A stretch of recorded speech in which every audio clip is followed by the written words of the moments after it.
2023 వసంతకాలం న్యూజెర్సీలోని moral borrow. అక్కడ ఒక అమ్మాయి అదృశ్యమైంది.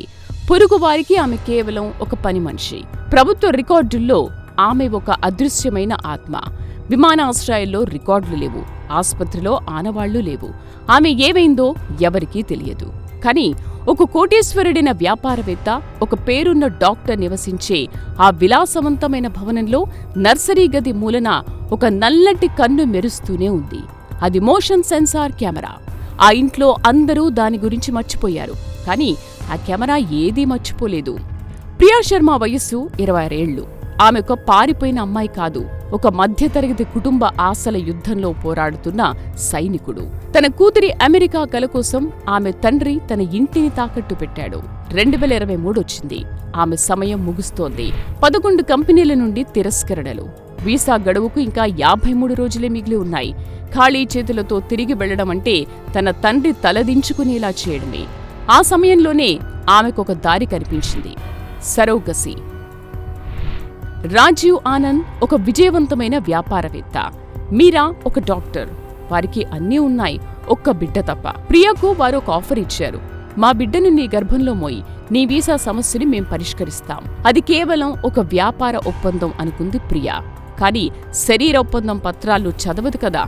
రాత్రిపూట చీకటిలో తన కడుపులోని పసిబిడ్డకు వడోదరా వానల గురించి, తన తల్లి వంటల గురించి గుజరాతీలో కథలు చెప్పేది. ఆ పత్రాల్లో లేని ఒక బంధం అక్కడ మొదలైంది. సెప్టెంబర్ 14న బిడ్డ పుట్టాడు. ఆ తర్వాత ఆ ఇంటి వాతావరణం చల్లబడింది. ప్రియా దగ్గరకు వెళ్తేనే బిడ్డ ఏడుపు ఆపుతున్నాడని మీరా గమనించింది. అది మీరా భరించలేకపోయింది. రాజీవ్ టెక్సాస్ వెళ్లాడు.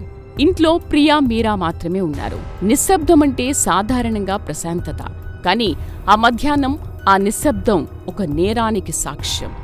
వీడు నీ బిడ్డ కాదు, నీకు ఈ ఇంట్లో ఏ స్థానమూ లేదు.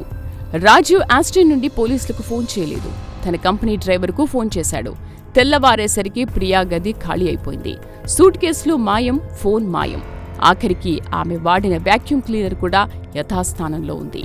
ప్రియా అనే అమ్మాయి అసలు ఆ ఇంట్లో లేదన్నట్లుగా అంతా తుడిచిపెట్టేశారు.